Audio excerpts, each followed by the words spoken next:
치열 환자가 병원에 왔을 때 보통 환자분들은 어떤 증상으로 병원에 오시던가요? 환자가 딱 이렇게 옆으로 누우면은 바로 앞에 딱 모니터가 있어서 자기 항문을 딱 볼 수 있어요. 만약에 이 중앙선을 벗어나서 다른 부위에 치열이 있다고 하면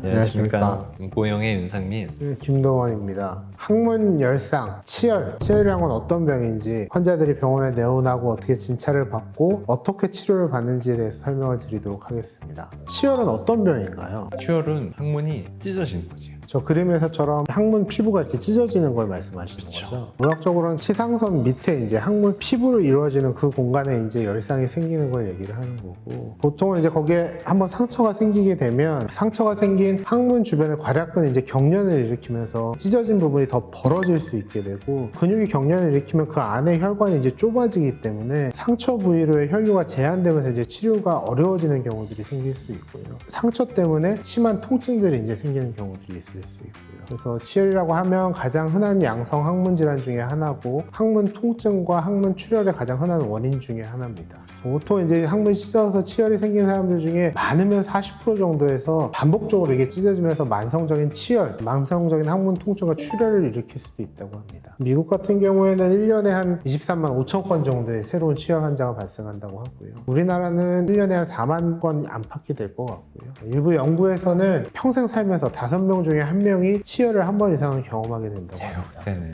한 번도 안 찢어보는 사람이 있을까요? 물론 있을 수는 있지만 그만큼 쟤는 5명에 1명이 아니고 적어도 2명 중에 1명 이상은 한 번 이상은 경험하지 않을까. 이게 심하든 조금이든. 자, 그래서 이런 치열이 생기는 원인은 어떤 게 있을까요? 변이 단단하거나 항문이 좁거나 보통은 둘 중에 하나겠죠. 그러니까 대부분은 1차성, 국소적인 외상이 생기면서 이제 생기는 경우가 대부분이고, 말씀하신 것처럼 변비가 심해서 너무 변이 굵다거나, 아니면 대변을 너무 자주 봐가지고 그쪽에 자극이 많이 된다거나, 아니면 설사를 하는데 너무 폭발성으로 세게 설사가 나간다거나, 아니면 흔하지 않은 경우는 항문 성교 같은 것들을 했을 때도 국소적으로 외상이 생기면서 이제 생기는 경우들, 그걸 이제 1차적 원인이라고 하는데 그런 경우들이 대부분이고, 그렇죠. 국소적 외상을 또 일으키는 요인 중에 변을 닦는 습관과 관련된 경우들도 많이 있습니다. 너무 항문을 세게 닦는 사람들도 있고, 청결상의 문제로 맞아요. 많이 닦는 사람들도 그러니까 치열이 생기기 쉽습니다. 휴지를 이렇게 해가지고 안에를 이렇게 돌려서 막 닦는 사람도 되게 많고요. 말씀 주신 것처럼 항문 압력, 괄약근의 압력이 너무 센 사람도 항문이 좁아지기 때문에 변이 나오면서도 쉽게 상처가 생기고, 좁아진 항문은 역시나 혈액의 관류가 많지 않기 때문에 상처가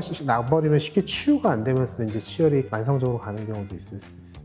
그리고 이제 이런 것들보다는 덜 흔하지만 2차적으로 다른 원인 질환이 있는 경우들도 있습니다. 크론이나 장결핵 같은 것들, 아니면 암이라든가 HIV 감염, 아니면 매독 같은 성병 관련해서도 궤양 같은 것들이 생기면서 치열처럼 보이는 경우들이 있을 수 있습니다. 자, 그래서 치열의 원인은 이제 이렇고, 그럼 치열 환자들 여러분 많이 보셨잖아요. 주로 흔하게 찢어지는 부위가 어디던가요? 보통 12시, 6시라고 하는데요. 회음부 쪽, 꼬리뼈 쪽. 똑바로 누웠을 때 항문을 동그랗게 보고 이제 중앙선, 중심선이라고 하면 앞쪽에 12시 방향, 뒤쪽에 6시 방향, 특히나 많은 건 90% 이상은 이제 뒤쪽 6시 방향으로 많이 생긴다고 하고요. 중앙선을 따라서 이제 찢어지는 게 제일 이제 흔한 부위입니다. 6시가 많이 찢어지는 이유는 변을 닦는 방향이랑도 관련이 있을 수 있고, 항문의 6시 방향의 괄약근 쪽이 혈액 관류가 조금 더 적다고 합니다. 그래서 그쪽에 상처가 생기면 쉽게 이제 치유가 더 되지 않으면서 그쪽으로 더 치열이 잘 생길 수 있다고 합니다. 제가 이제 항문을 보는 입장에서는 항문이 이렇게 있으면은 이게 12시, 6시면 얘네들은 그냥 그대로 있고 옆으로 있는 근육들이 이렇게 늘어나면서 이렇게 벌어져요.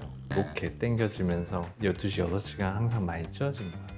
만약에 이 중앙선을 벗어나서 다른 부위에 치열이 있다고 하면, 그럴 때는 앞서 말씀드린 크론이나 장결핵 같은 2차적인 병인들을 의심해 봐야 될 수도 있다고 합니다. 그래서 치열 환자가 병원에 왔을 때 보통 환자분들은 어떤 증상으로 병원에 오시던가요? 변부 때 피가 나요. 변부 때 아파요. 옛날에도 좀 그랬었는데 좋다가 안 좋다고 했는데 며칠 전부터 너무 아파요. 치열 환자의 이제 제일 특징적인 증상은 배변 시에 악화되는 항문 통증입니다. 그러니까 이게 자주 찢어지는 사람들은 만성 치열이 있는 사람들, 평소에도 약간씩 간헐적으로 통증이 있을 수 있지만 배변을 하면서 거기가 이제 한 번 더 자극이 되면서 찢어지는 느낌이 들면서 심하게 통증이 올 수 있고요. 그렇게 온 통증들은 심한 경우에는 몇 시간 동안 지속이 되기도 한다고 합니다. 찢어지는 양상으로 통증이 오거나 타는 듯한 양상으로 통증이 오기도 한다고 하고요. 상처가 나니까 당연히 이제 출혈 같은 게 거기서 나올 수 있고, 휴지로 뒤처리를 하다 보면 휴지에 이제 피가 묻어 나오거나, 대변은 이제 노랗게 나왔는데 대변 표면에 붉은 피가 묻어 있는 양상으로 증상이 있을 수도 있다고 합니다.